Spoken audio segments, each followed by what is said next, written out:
Billionaire entrepreneur Elon Musk puts his money where his mouth is. I am personally guaranteeing that value and standing behind that guarantee with all of my assets. His greatest asset is his ability to take this big, big dream and make other people believe that it's true. The determined engineer's big dreams transformed 3 industries. I'm just wishing to any entities that are listening, please bless this launch. Here's an immigrant from South Africa coming to America to say, NASA, that whole rocket thing you're doing with the space shuttle, I've got a better way. His better way meant risking everything. We had maybe about a week's worth of cash in the bank, or less. I had to make a choice then that either I took all of the capital that I had left from the sale of PayPal to eBay and invest that in Tesla, or Tesla would die. Others weren't so willing to take a chance on him or his companies.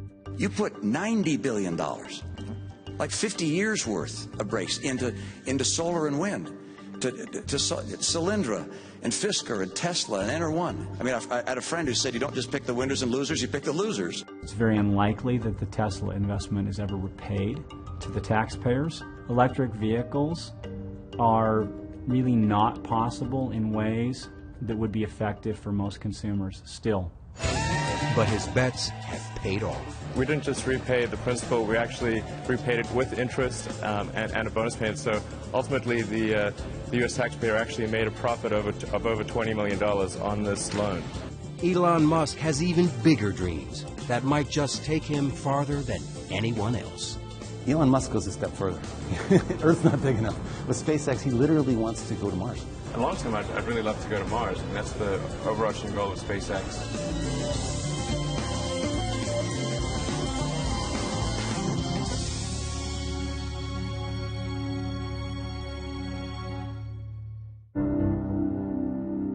When I was a little kid, I was really scared of the dark. But then I sort of came to understand, okay, well, dark just means really the absence of photons in the visible wavelength, 400 to 700 nanometers. It's hard to believe that entrepreneur Elon Musk was ever afraid of anything. And Elon said, darkness is merely the absence of light. Then I thought, well, it's really silly to be afraid of a lack of photons. Then I wasn't afraid of the dark anymore after that.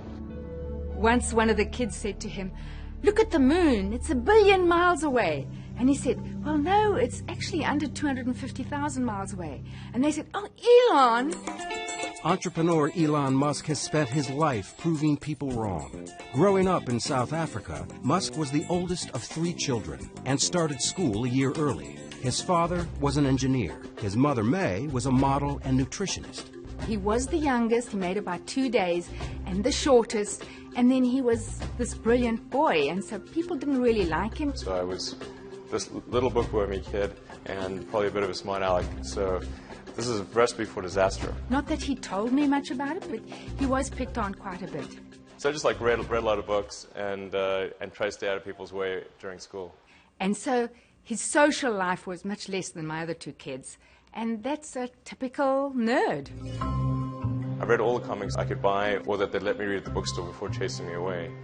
I read everything I could get my hands on from when I woke up to when I went to sleep. At one point I really ran out of books and started reading the encyclopedia. And he has a photographic memory, so he could remember everything.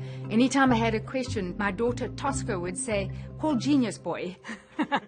His brother, Kimball Musk. When Elon was 10 years old, he got tested by IBM, and he was found to have one of the highest aptitudes they'd ever seen for computer programming. I tried taking some computer classes, but I was way ahead of the teacher, so it didn't really help. So I started programming a space game called Blastar. Musk, already thinking like an entrepreneur, figured out how to sell his game. And I don't think they realized I was 12. We decided we were going to open an arcade out near our high school. We were big into video games. We figured that it was going to be a huge hit. We got a lease on a building. We got the arcade provider to deliver the equipment. And the only thing we needed to do by the end of it was get the city to approve what we were doing. But an adult had to apply for a city permit, and they hadn't told their parents what they were up to. And of course, they told us we were not going to be opening up an arcade. Max Chafkin is a technology and business journalist who has profiled Elon Musk several times. Really, the most amazing thing about his childhood is his escape from South Africa.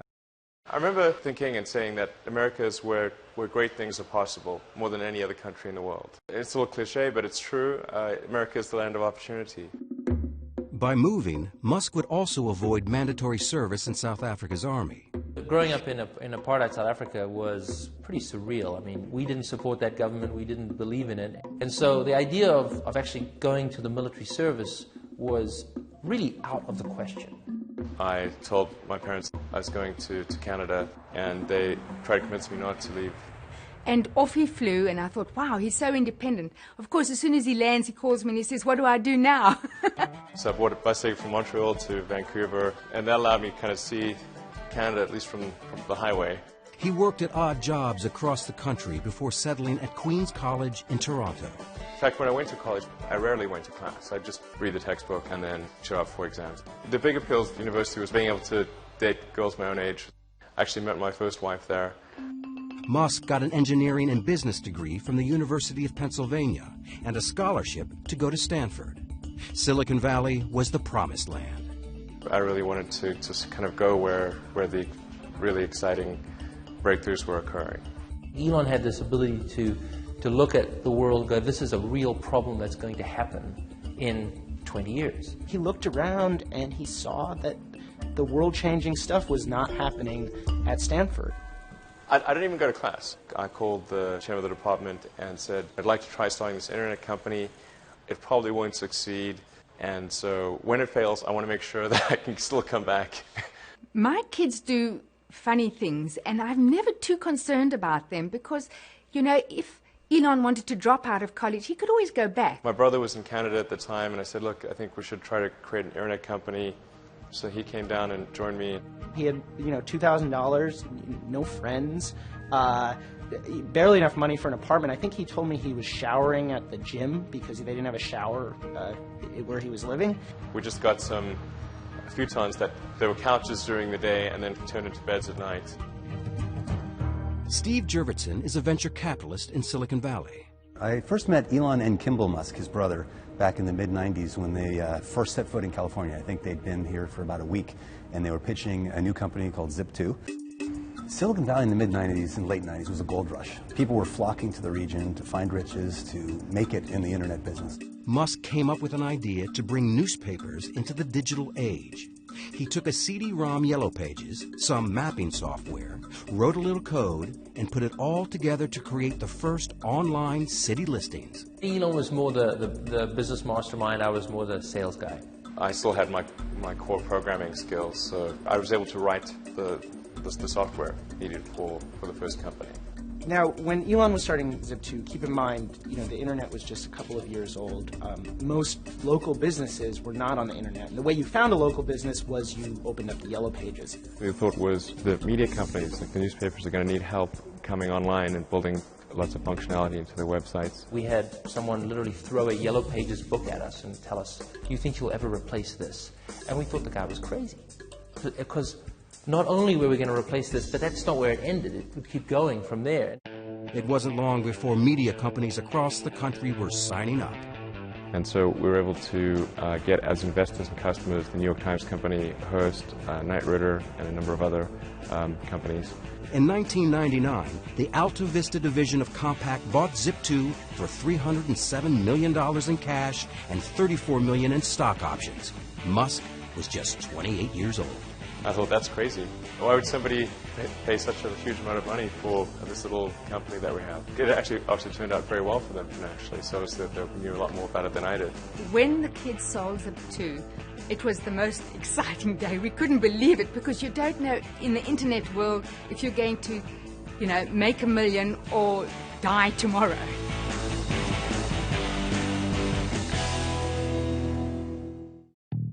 In February 1999, Elon Musk sold his first company.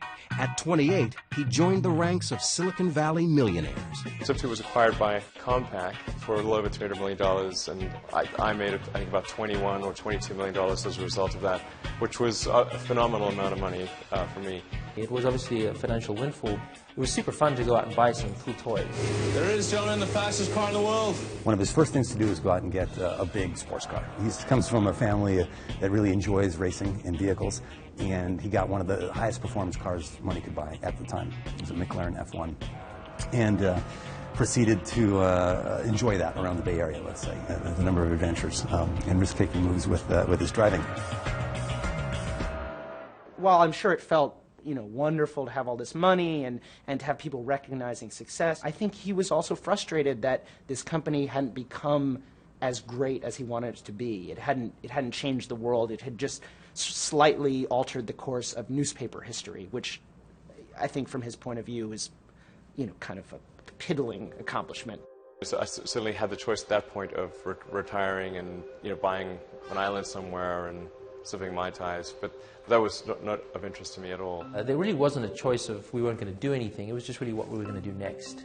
In Elon's case in particular, it was really just a stepping stone. The goal in doing my second internet company was to create something that would have a profound effect. And it seems to me that the financial sector had not seen a lot of innovation on the internet. And money is really just an entry in a database. And it's low bandwidth. It seems like it's something that should lend itself to innovation.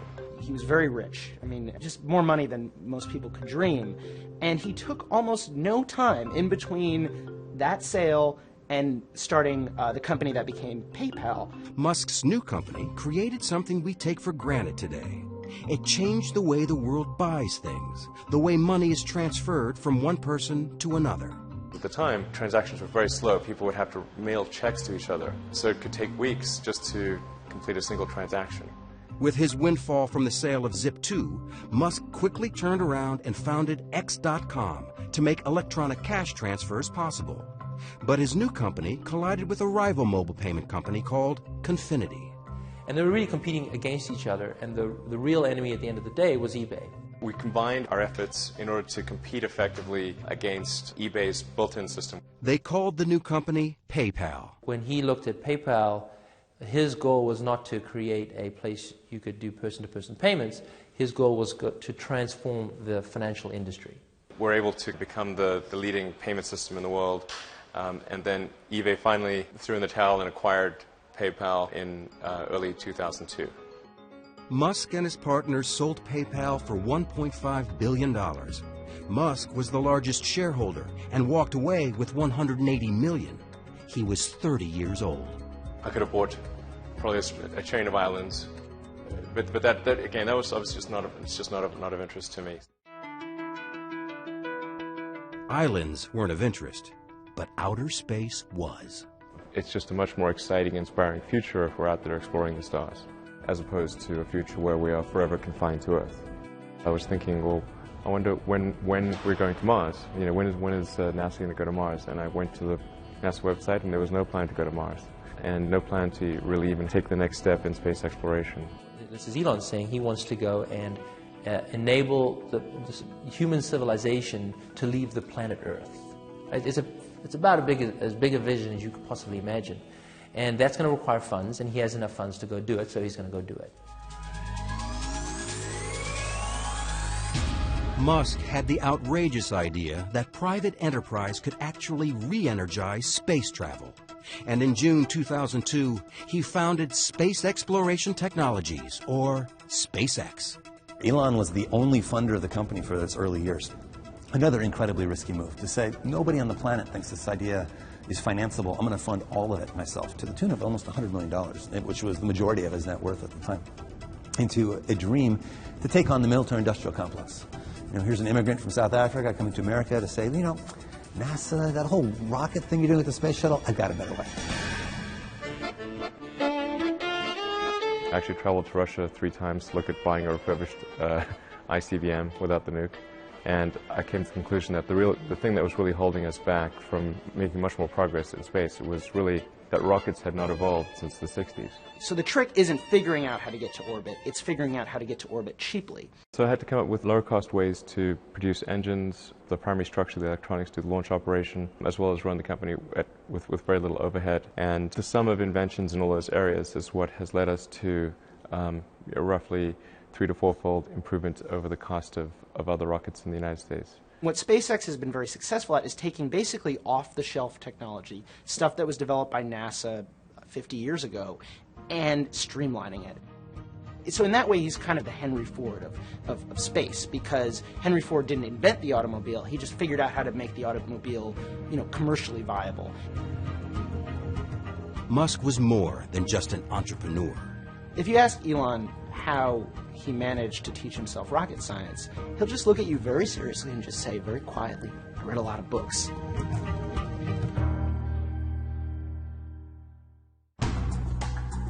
"32-year-old Elon Musk had his next big idea at his family's annual visit to Burning Man, the counterculture desert happening.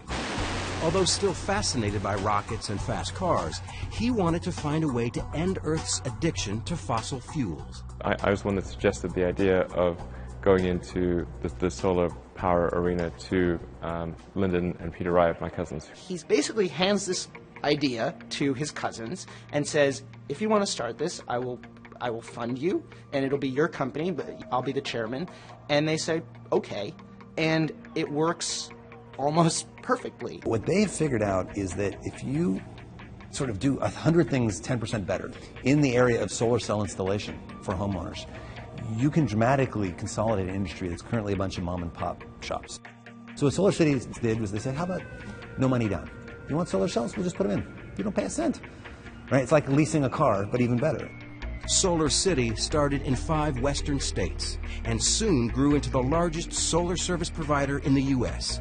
The solar cells keep going. Solar City then owns those at the end of the lease. So it's a fascinating business model where in the long term they may become the largest energy generator in America off all of these rooftops. But renewable energy was just one part of a much bigger goal. Musk had a more ambitious plan for a sustainable future. He had this idea that he wanted to make electric cars, help humanity get off fossil fuels. And so Solar City is about sustainable energy creation, whereas Tesla is about sustainable energy consumption. In April 2004, Musk helped launch Tesla with $6.3 million of his own money. It was the first auto industry startup in decades, and the only one born in Silicon Valley. And it's really pretty simple. It's, make a high-priced car at low volume, because that's essentially the only thing we could afford to do. And then step 2 is a medium-priced car at medium volumes, and step 3 is a low-priced car at high volumes. Tesla's plan was to introduce a high-end, high-performance product to first attract outliers, then make an affordable car for the masses. Tesla's co-founder and first CEO, Martin Eberhard. We expect to change the way people think about electric cars with this car, and that we hope to open the market for us to sell other electric cars. But we also know that if you start off by saying, let's first change human nature and make everybody drive crummy little cars, that doesn't work. So instead, let's build a car that people want to drive. Let's build a car that's hot and desirable and beautiful, and convince people that driving an electric car is not a compromise. This idea of actually going in and putting it in a high-end car and breaking the mold of what an electric car was exciting. This is no longer going to be a golf cart. This is going to be a Ferrari. Any cops watching? Nope. Coast is clear. When we first saw Tesla, it had a good explanation for how they get to market without having to spend exorbitant amount of money, how they would create a brand and an object of desire in consumers, and each part of the story clicked together. He talked about Silicon Valley smarts being able to show Detroit how to do something that Detroit didn't think was possible. It's batteries, it's drive electronics, it's electric motors. Those are skills that are present in Silicon Valley and not present in Detroit. Tesla's revolutionary technology for the Roadster started with a computer battery as the power source for the automobile. J.B. Straubel, Tesla's chief technology officer, was the main designer of the electric powertrain. For the first time, it was possible to drive over 200 miles and have performance that was directly competitive with what a gasoline car could do. And Tesla was the first company to to take those principles and put that into practice and try it. California Governor Schwarzenegger showed up for the Roadster's 2006 coming out party. I test drove this one. It's hot. He bought one. So did Leonardo DiCaprio and George Clooney. But could Musk sell regular customers on his idea? At that time, there was very little activity in the auto industry in electric vehicles. We were in the age of the large SUV. So it was a little unusual to hear about this company in California that was planning to come to market with a high-end all-electric sports car. We were very passionate about trying to make sure that this car was going to just throw down the gauntlet on what the technology could do and really prove to the world that electric vehicles, could be incredibly fast and could have incredibly long range.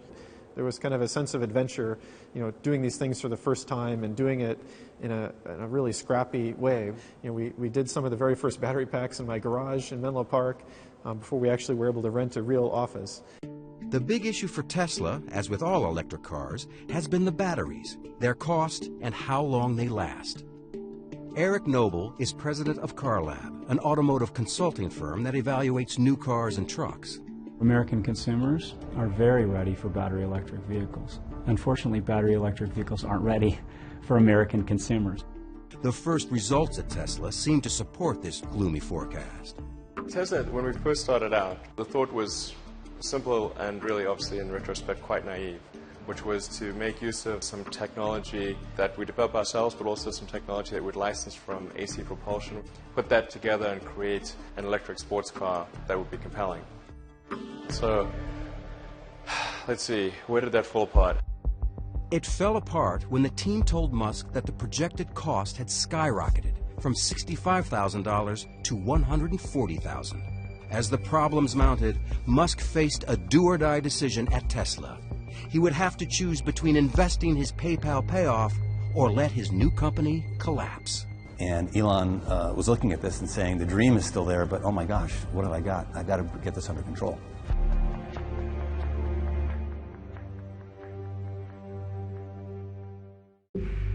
By 2007, Tesla was running out of money, fast. No one wanted to step up to save the unproven automobile startup. Elon Musk had to take the leap alone.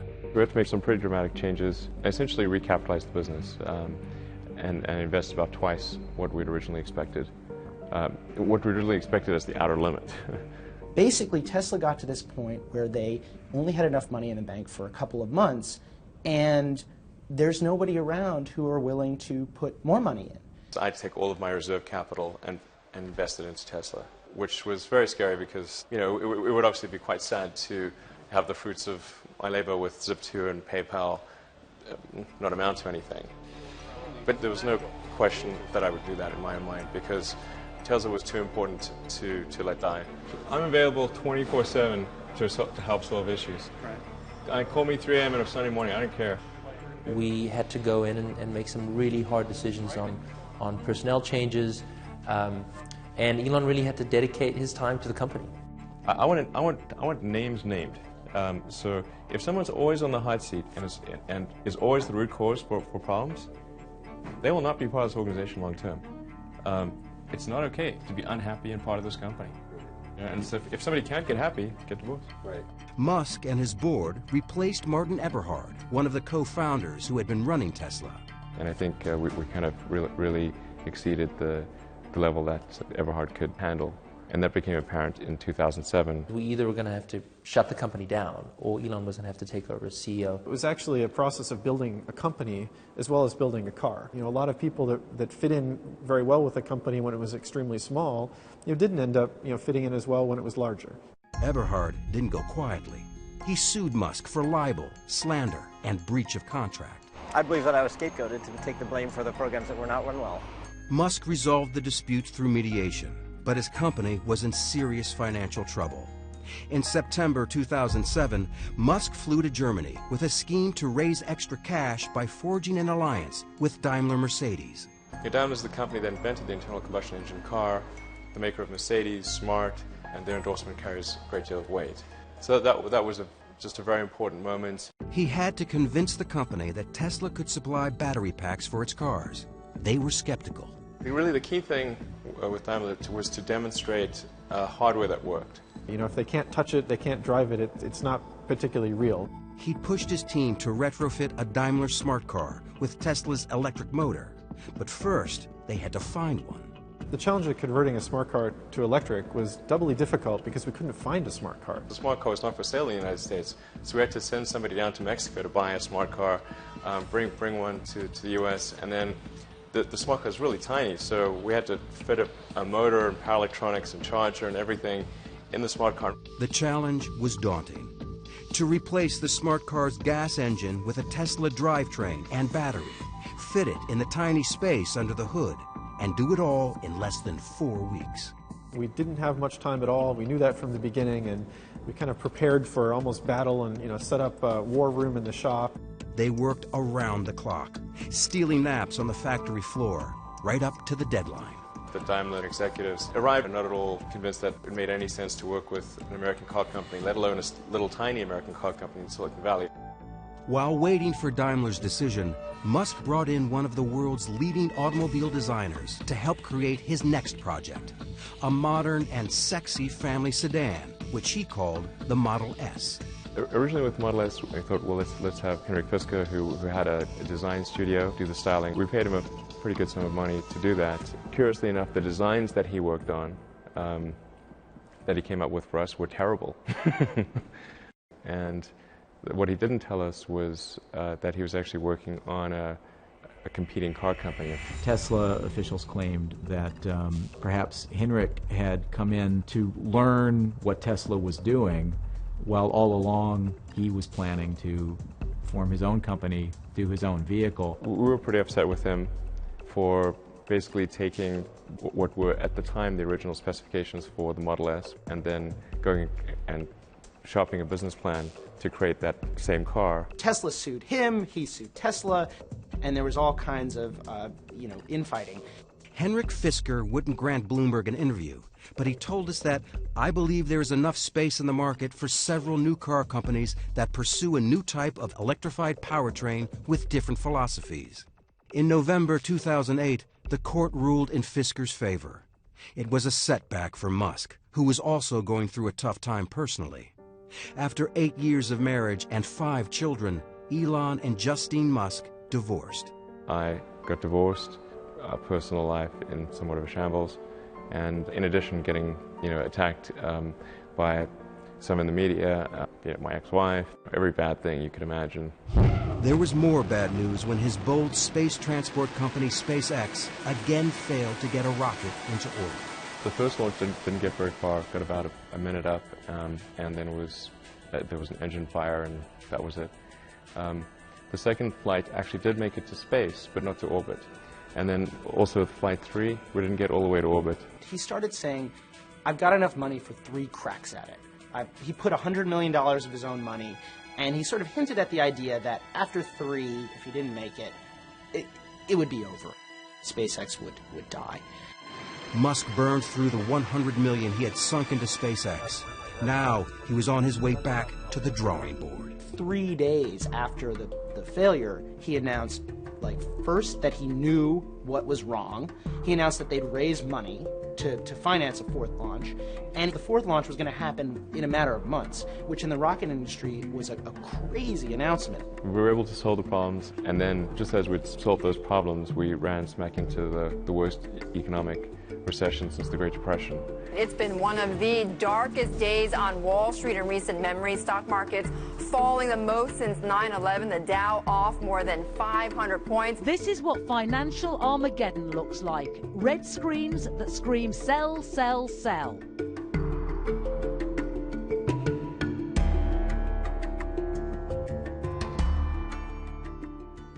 It was a week that shook Wall Street and indeed the world. And a realization that the economy may still head into a deeper downturn.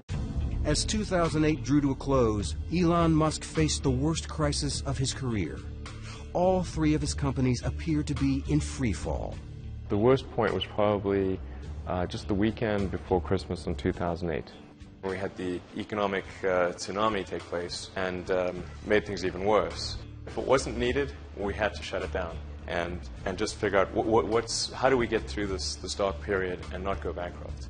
General Motors shares falling to more than a 20-year low after Goldman cut the automaker's rating to sell on a worsening sales outlook. That was tough. I mean, it was obviously an economic period that saw the bankruptcy of General Motors and Chrysler, and there we were, a young company selling a very optional car. I mean, it was really people don't need a $100,000 sports car. And they certainly wouldn't want one getting poor reviews. The popular BBC program Top Gear took the Tesla Roadster on a test drive in December 2008. This car then really was shaping up to be something wonderful. But then... although Tesla say it'll do 200 miles, we worked out that on our track it would run out after just 55 miles. And if it does run out, it's not a quick job to charge it up again. The combative CEO charged the incident was faked and said he had proof that the Roadster had not run out of power. He sued the BBC to block reruns of the show. The case was later dismissed. But things would get even tougher. His energy company, Solar City, foundered. The bank that had backed their leases pulled out of the deal. I certainly did not anticipate that we would have the worst economic climate since the Great Depression, and one which was disproportionately bad for cars. I mean, General Motors went bankrupt. I mean, General effing Motors, you know? Musk was in the fight of his life. We had maybe about a week's worth of cash in the bank, or less, and there was just very little time left in the year to resolve these things. I mean, there were like 2 or 3 business days left in the year. I never thought it was possible for me to have a nervous breakdown, but if it was possible for me to have a nervous breakdown, that was about as close as I was going to come. When Elon was going through his sad period, I was so sad. I felt like I had a hole in my heart, and there's nothing you can do. You just hurt so much, and I just didn't see him getting out of it. He was just so sad. And then the next thing I get this call saying, "Ma, you can't believe it. I've met a wonderful woman." The one bright spot was meeting Tallulah Riley, a British actress who had never heard of Tesla, SpaceX, or Elon Musk. They married in 2010. I thought he was some sort of hapless engineer that had wandered into a London club, and he just looked so forlorn. He was sort of just sat in a corner on his BlackBerry, and he just looked really out of place and sad. I was, trying to be very sweet to him and sort of humouring him, going, "Oh yes," when he was going, "This is my rocket, and this is my car." Musk's personal life was looking up, and the future of SpaceX was finally taking off. We have liftoff. The 4th attempt to launch the Falcon 1 was a huge success. And 3 months later, NASA rewarded SpaceX with a $1.6 billion contract to resupply the International Space Station. But Musk had no time to celebrate. Tesla was on the verge of financial disaster. I had to make a choice then that either I took all of the capital that I had left from the sale of PayPal to eBay and invest that in Tesla, or Tesla would die. The company is really teetering on the brink of failure. And there's this board meeting late in 2008 where they're discussing what's going to happen. And Elon just says, well, I'm going to raise a $40 million round to keep the company going. And the board members are kind of wondering, well, how's he going to do that? And he says, I'm going to put it all in myself. And that incredible braggadocio confidence catalyzed a change in people's opinion. And we and everyone else around the table was like, oh my gosh, we want to be part of this. We want to get as much of this investment as we can. He saved the company in its darkest hour with an act of heroism that is hard to describe. There's nothing quite like spending your last remaining dollar on a project you believe in. It was thankfully a good week, but definitely took its toll from a mental strain standpoint. I think I've mentally just burned out a few circuits. Just after his emergency cash infusion came the news they desperately needed. A $40 million deal with Daimler for smart car batteries. Daimler later added $50 million for 10% of the company. Determined not to repeat past mistakes, Musk focused on bringing his family car to life. So I decided, look, we really need to have our own design studio, and that's when I hired Franz von Holzhausen to design the Model S. His green agenda was irresistible to von Holzhausen, a legendary figure in car design who had already revolutionized the looks of VW, GM, and Mazda. He's completely passionate to really rid the world of this addiction to fossil fuel. And that was something that he talked about from the very first sentence, first conversation that we had. With a new team in place, Musk completely revamped the look of the Model S. A sedan doesn't have to be a brick. It doesn't have to be a big blocky car. We wanted to bring this kind of passion and feeling back to this marketplace. The architecture of Model S is really similar to a skateboard. The floor of the vehicle is the battery pack, and the motors between the rear wheels, and everything above that is the opportunity space. In March 2009, Musk unveiled the prototype for the Model S. It could hold 7 passengers and as much luggage as a station wagon. But to build it, he knew he needed a piece of the U.S. government's new $7.5 billion loan program to support alternative energy vehicles. In order for Model S to truly be successful, it was important that the loan come through. The government funding was controversial. The New York Times writer Randy Strauss called the program the bailout of very, very high net worth individuals who invested in Tesla Motors Act. Musk struck back. Randy Strauss is a huge douchebag. And an idiot. Okay. It wasn't a bailout, but a loan. The Obama administration agreed to lend Tesla $465 million to mass produce the Model S, a move that astounded many in the industry. It's very unlikely that the Tesla investment is ever repaid to the taxpayers. Electric vehicles are really not possible in ways that would be effective for most consumers still. This is just the religion of electric vehicles, and like Jonestown, that religion will come to an end. There are most certainly people who want to see Tesla fail because it is an attack on the mainstream car industry. Of course, the biggest impact that Tesla will have is not the cars that we make ourselves, but the fact that we show that you can make compelling electric cars that people really want to buy. The government loan came with a challenging condition. To get the money, he had to first find a place to build his electric car.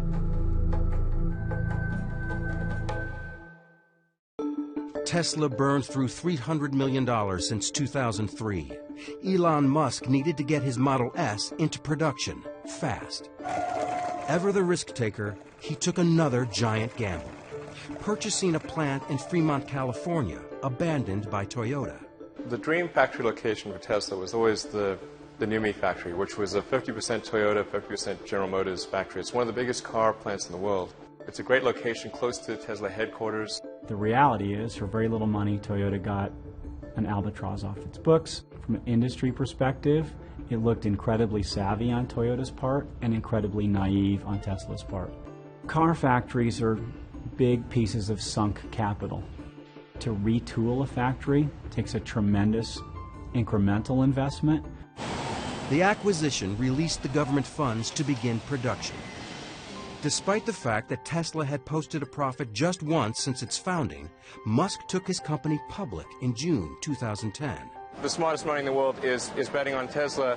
Not everyone was as upbeat about the company's future. Tesla stock voted by Wall Street as the least likely to succeed. You don't want to own this stock. You don't want to lease it. Heck, you shouldn't even rent the darn thing. There hasn't been an IPO of a car company in America since Henry Ford, and that caught people's attention. Investors ignored the skeptics. Tesla raised $226 million in its IPO. Musk now had the capital to get rolling on the Model S. You just saw on his face this sort of just elation and this feeling like all of this suffering is worth it, and it's real now. 3, 2, 1. Liftoff. Falcon 9 has cleared the towers. In 2010, after winning the $1.6 billion contract from NASA, SpaceX became the first private company to successfully launch and return a spacecraft from orbit. So SpaceX was the first purely commercial ground-up development to reach orbit. The first successful launch at SpaceX was an incredibly emotional time. Falcon 9 Stage 2 and the Dragon capsule are now in orbit around the Earth. I'm just wishing to any entities that are listening, please bless this launch. 3, 2, 1. And 2 years later, in May 2012, it made history as the first privately held company to send a cargo payload to the International Space Station. Back on Earth, the long-awaited launch of Tesla's new sedan was also taking off. It's time to start delivering Model S! The Model S started rolling off the production line, although questions about range and service remained. Let them go! Not everyone was cheering. In a 2012 presidential debate, Republican candidate Mitt Romney blasted President Obama for the government loan to Tesla, lumping Tesla in with other financially troubled green companies. You put $90 billion, like 50 years worth of breaks into solar and wind, to Solyndra and Fisker and Tesla and Enter1. I mean, I had a friend who said you don't just pick the winners and losers, you pick the losers. But Tesla was no loser in the eyes of the automotive industry. The Model S was the first electric sedan to win Motor Trend's Car of the Year. Musk didn't have much time to celebrate. A few months later, the New York Times delivered a devastating review of the Model S. It reported the battery died on its test drive from Washington to Boston and published an image no CEO would want. There was this sad shot of our car on a flatbed, as though that was the only outcome possible for such a drive. And that's just not true. Musk went on the offensive. And lots of people said, oh, you know, it doesn't matter if you're right or wrong, you don't battle the New York Times. And it's like, the hell with that. The battle between the reporter and the renegade CEO ended when the New York Times public editor concluded the reporting was imprecise, but not done in bad faith. But the story didn't affect his bottom line. Remember that loser comment from a presidential candidate about the $465 million government loan? It really feels good to have repaid the U.S. taxpayer. That's really what's important here. And we didn't just repay the principal, we actually repaid it with interest and a bonus payment. So ultimately the U.S. taxpayer actually made a profit of over $20 million on this loan. Tesla repaid the loan 9 years ahead of schedule. Never short on optimism or confidence, Musk made a stunning promise for the nearly $70,000 car. We're guaranteeing that the value of the Model S will be no less than that of a Mercedes S-Class after 3 years. I am personally guaranteeing that value and standing behind that guarantee with all of my assets, not just with Tesla. He has guaranteed free charging for the life of the car and has expanded the charging system across the country. You'll be able to travel all the way from LA to New York just using the Tesla Supercharger network. And the Supercharger system is free. So it's not just free now, it's free forever. That's the Tesla commitment. His commitment to customers has paid off. Since its IPO, Tesla shares were up more than 5-fold. SpaceX and Solar City were also turning profits. And NASA's our biggest and most important customer, but almost 3/4 of our customers are commercial. SpaceX says it has more than $4 billion in revenue under contract. But of all his companies, perhaps the greatest success was the one addressing the world's energy need. Solar City is now the largest solar service provider in the U.S. and has more than quadrupled in value since its initial public offering in December 2012. Solar City has been very, very impressive. I mean, there are, thousands of people with panels on their roofs and lots of big offices. I believe eBay has Solar City panels. So it's having a very big, very visible impact on the world. He really wants to change the world. And in Elon Musk's vision of the future, you'll have clean and renewable sources of energy feeding the grid, and all of our vehicles will run off that. This is really the future. It's something you want to tell stories about. Elon has a self-confidence that is it's breathtaking. And it's especially breathtaking when you think about the things he's confident about. The idea that humanity is going to get to Mars. That not just humanity is going to get to Mars, but that he, in his lifetime, Elon Musk, will get to Mars. Crusader or canny businessman. Named one of Time magazine's most influential people in the world, the risk-taking, multitasking CEO's estimated net worth was $6 billion in June 2013. Divorced for the second time, Musk splits his time between his 5 sons, his companies, and thinking about the future. Just, is it significant? Really, the question is, are things I'm working on, are they really going to matter, or do they have the potential for really mattering?